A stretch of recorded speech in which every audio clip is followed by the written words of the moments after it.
बच्चे नेक्स्ट हम डिस्कस करने जा रहे हैं voltaic or galvanic cell, remaining part of the lecture number 3।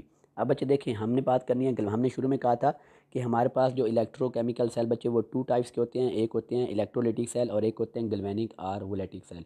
Electrolytic cell के अंदर हमने ये कहा था कि बच्चे वहाँ पर हम डीसी करंट को यूज़ करके, यहाँ पर ये बैटरी लगा कर डीसी बैटरी, तो वहाँ पर हम बैटरी को यूज़ करके उसकी इलेक्ट्रिकल एनर्जी को यूज़ करके क्या करवाते थे, एक हम नॉन स्पॉन्टेनियस रिएक्शन करवाते थे। वहाँ पर एनोड पे चार्ज पॉजिटिव, कैथोड पर चार्ज नेगेटिव, लेकिन यहाँ पर उल्ट होने वाला है। गैल्वेनिक सेल के अंदर क्या होगा बच्चे, पहले इसके अंदर 2 हाफ सेल अलग अलग होते हैं और यहाँ पर बच्चे कोई हम बैटरी यूज़ नहीं करते, बल्कि यहाँ पर खुद ब खुद एक स्पॉन्टेनियस रिएक्शन होगा और उस स्पॉन्टेनियस रिएक्शन के रिस्पॉन्स में यहाँ पर इलेक्ट्रिकल करंट जनरेट होगा और यहाँ पर हम वोल्ट मीटर लगाएंगे। वोल्ट मीटर की नीडल की डिफ्लेक्शन हमें किस चीज़ की इंडिकेशन देगी कि यहाँ से इलेक्ट्रिसिटी बच्चे क्या कर रही है, इलेक्ट्रिक करंट वो फ्लो कर रहा है। और यहाँ पर एनोड के ऊपर चार्ज भी उल्ट होंगे, एनोड के ऊपर यहाँ पर नेगेटिव होगा, कैथोड के ऊपर पॉजिटिव होगा। ऐसा क्यों होता है हम सब डिटेल में देखते हैं। तो बच्चे गैल्वेनिक सेल के अंदर 2 हाफ सेल होते हैं जो आपस में इलेक्ट्रोलिटिकली कनेक्टेड होते हैं। हर हाफ सेल के अंदर बच्चे क्या होना है, एक हाफ रिएक्शन होना है। अब यहाँ पर डायग्राम अगर हम इसकी देखें बच्चे, ये हमारे पास एक क्या है, ये it is a galvanic cell. अब इस गैल्वेनिक सेल की अगर हम बच्चे देखें राइट साइड को, तो इसकी राइट साइड के अंदर हमारे पास बच्चे यहाँ पर ये क्या है, एक कॉपर का बना हुआ एक कैथोड है। उस कॉपर के कैथोड को देखें, जिस जो हमारे पास बना होगा ना इलेक्ट्रोड, उसको हमने डिप करना है उसी के साल्ट के सोल्यूशन के अंदर। जैसे मैंने कहा कैथोड किसका बना हुआ है, कॉपर का, तो कॉपर को हम डिप करेंगे 1 molar solution of copper sulphate. अब एनोड किसका बना हुआ है, जिंक का, तो बच्चे फिर एनोड चूंकि जिंक का बना हुआ है तो एनोड को हम डिप करेंगे 1 molar solution of zinc sulphate. Mean जो इलेक्ट्रोड होगा उसी के 1 मोलर सोल्यूशन के अंदर हम उसको क्या कर देना है, डिप कर देना है। जिंक एक्ट कर रहा है एज अ एनोड, तो उसको डिप कर देंगे जिंक सल्फेट के 1 मोलर सोल्यूशन में। कॉपर बचे कैथोड, तो उसको हम डिप कर देंगे कॉपर सल्फेट की सोल्यूशन में। अब बच्चे हमें देखें, अब जो जिंक है, अब जिंक अगर हम बात करें जिंक की ऑक्सीडेशन की, तो जिंक जो है वो इलेक्ट्रॉन को रिमूव करेगा, तो उसके ऊपर चार्ज क्या आ जाएगा, पॉजिटिव आ जाएगा। तो हम क्या बोलेंगे, जिंक की क्या हो गई है, ऑक्सीडेशन होगी। फिर हमने कहा कि जो राइट साइड है, अभी आपको बता दिया कि उस साइड पे हमारे पास वो कॉपर मेटल की स्ट्रिप हमने लटकाई हुई है, तो कॉपर मेटल को हमने डिप किया हुआ 1 molar solution of copper sulphate. तो बच्चे अगर हम यहाँ पर अगर हम यहाँ पर इक्विलिब्रियम रिएक्शन की बात करें तो वो हमारे पास क्या होगा बच्चे, यहाँ पर ये भी रॉन्ग बना हुआ है, यहाँ पर ये एरो आने दे रिवर्सिबल रिएक्शन के, कि कॉपर वो आयनाइज होकर कन्वर्ट हो रही है, Cu2 पॉजिटिव 2 मतलब उसकी ऑक्सीडेशन हो रही है, जब बैक जाएंगे तो उसकी रिडक्शन हो रही है। अब बच्चे अगर हम इन दोनों हाफ सेल को देखें तो इन दोनों हाफ सेल को हमने किसके ज़रिए इलेक्ट्रोलिटिकली कनेक्ट किया हुआ है, साल्ट ब्रिज के ज़रिए। ये देखिए ये साल्ट ब्रिज है। अगर हम दोनों रिएक्शन को आपस में मिक्स कर देते तो बच्चे फिर डायरेक्ट केमिकल रिएक्शन होता है जो हाफ सेल को डिस्ट्रॉय कर देता है। तो इस वजह से हमने उन दोनों रिएक्शन को अलग अलग करवाना है, लेकिन साल्ट ब्रिज के थ्रू उनको आपस में हमने इलेक्ट्रोलिटिकली कनेक्ट करवा देना है। अब बच्चे जो साल्ट ब्रिज होती है इसके अंदर एक्चुअली होता क्या है, इसके अंदर बच्चे जेल होती है और उस जेल के अंदर क्या होता है, aqua solution of potassium chloride. Mean it contain an aqua solution of potassium chloride in a gel. अब बच्चे अगर आपको थोड़ा याद हो, इलेक्ट्रोकेमिकल सीरीज़ आपको वहाँ पर बताया था, इधर बचे है हाइड्रोजन। हाइड्रोजन से जो ऊपर वाले होंगे उनका रिडक्शन पोटेंशियल कम, ऑक्सीडेशन पोटेंशियल ज़्यादा। नीचे आएंगे इनका रिडक्शन पोटेंशियल ज़्यादा, ऑक्सीडेशन पोटेंशियल कम। बच्चे जिंक हाइड्रोजन के ऊपर होता है, कॉपर इसके नीचे होती है। तो कॉपर चूँकि नीचे है तो इसका रिडक्शन पोटेंशियल पॉजिटिव होगा, मीन इसने तो इलेक्ट्रॉन को एक्सेप्ट करना है। जिंक पे आ जाएं, जिंक का रिडक्शन पोटेंशियल तो कम है लेकिन इसका ऑक्सीडेशन पोटेंशियल ज़्यादा है। मीन अगर हम ऑक्सीडेशन की बात करें, इलेक्ट्रॉन के लूज़ की बात करें, तो बताएं जिंक पहले इलेक्ट्रॉन लूज़ करेगा या कॉपर। बच्चे जिंक पहले इलेक्ट्रॉन लूज़ करेगा, क्यों, क्योंकि जिंक का जो ऑक्सीडेशन पोटेंशियल होता है वो कॉपर की निस्बत ज़्यादा होता है। तो मीन यहाँ पर जिंक ने कॉपर से पहले इलेक्ट्रॉन को क्या करना है, लूज़ करना है। And removal of electron is called oxidation. और जिस इलेक्ट्रोड के ऊपर ऑक्सीडेशन होगी, चाहे वो इलेक्ट्रोलिटिक सेल हो चाहे वो गैल्वेनिक सेल हो, उसे हम क्या बोल देंगे, एनोड। जिसके ऊपर रिडक्शन होगी उसे हम बोलेंगे कैथोड। अब बात करते हैं इसके चार्ज की।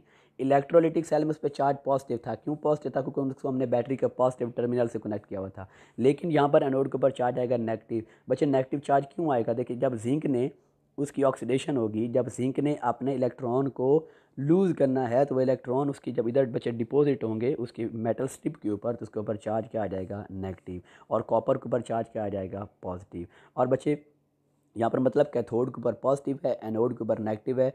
ये जो मैं कह रहा हूँ बार बार कि चार्ज हैं ये इलेक्ट्रोलिटिक सेल की निस्बत ये अपोजिट चार्ज हैं। और बच्चे अगर यहाँ पर हम एक्सटर्नल सर्किट को क्या करते हैं, कंप्लीट कर दें, दरमियान में एक वोल्ट मीटर लगा दें, तो अब इलेक्ट्रॉन कहाँ से कहाँ फ्लो करेंगे बच्चे, वो हमेशा एनोड से कैथोड की तरफ ही जाएंगे, वो जिंक से कॉपर की तरफ ही जाएंगे। और यहाँ पर अगर आप गौर से देखें तो ये डिफ्लेक्शन हमें क्या बता रही है कि यहाँ पर जो है वो इलेक्ट्रॉन उनका फ़्लो हो रहा है। अब तो फिर बच्चे हम हाफ सेल के रिएक्शन की बात करें तो हमने कहा फिर एनोड, क्योंकि वो पहले इलेक्ट्रॉन को लूज़ कर रहा है तो उसकी ऑक्सीडेशन।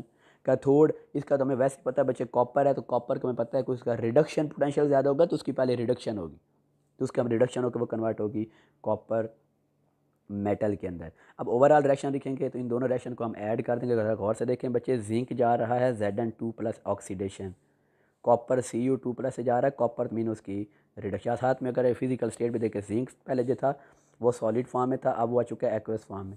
कॉपर आइंस पहले एक्वस फॉर्म में थे, अब वो आ चुके हैं सॉलिड फॉर्म में। और इस सेल का बच्चे ओवरऑल इसकी जो ईएमएफ होगी वो कितनी होगी बच्चे, इसका ओवरऑल जो पोटेंशियल होगा इसका जो है वो हमारे पास जो इससे बोलते हैं इलेक्ट्रोड पोटेंशियल, वो कितना होगा, 1.1 वोल्ट। अब इसको हम बच्चे रिप्रेजेंट कैसे करते हैं, अगर आप गौर से देखें तो जिंक जो है वो सॉलिड से किस में जा रहा है, एक्वस में, तो उसका 1 मोलर सोल्यूशन हम ले लें। दरमियान में हम ये बच्चे ये साइन डालते हैं, और ये साइन किस चीज़ को इंडिकेट करता है, साल्ट ब्रिज को इंडिकेट करता है। फिर साथ हमने लिख दिया कि कॉपर वो एक्वस से किस में जा रहे हैं, सॉलिड फॉर्म में, और उनका हम भी हमने क्या लिया था, 1 मोलर सोल्यूशन लिया था। और बच्चे अगेन यहाँ पर बता रहा हूँ, जो कैथोड होगा कैथोड पे रिडक्शन होगी, और जो एनोड होगा उसके ऊपर ऑक्सीडेशन होगी।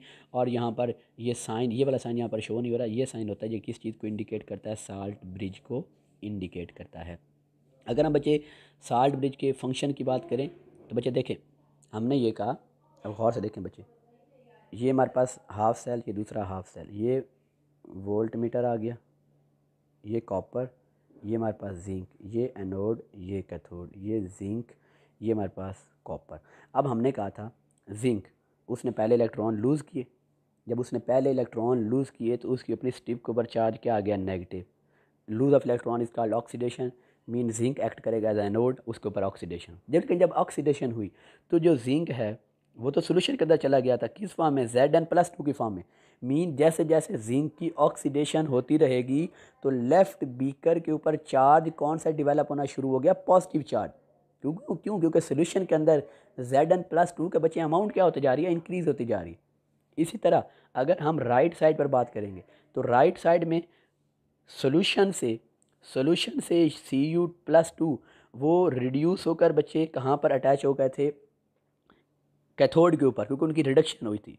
तो इसका रिजल्ट क्या हुआ, राइट बीकर के अंदर के जो Cu+2 होंगे उनकी कंसनट्रेशन डिक्रीज होगी, और एनाइन की वो जो सल्फेट वाला आयन था उसकी कंसनट्रेशन क्या हो जाएगी, इंक्रीज। तो जिसकी वजह से राइट वाले बीकर पर चार्ज आ जाएगा नेगेटिव, और लेफ्ट वाले इस बीकर के ऊपर चार्ज बच्चे क्या आ जाएगा हमारे पास, पॉजिटिव।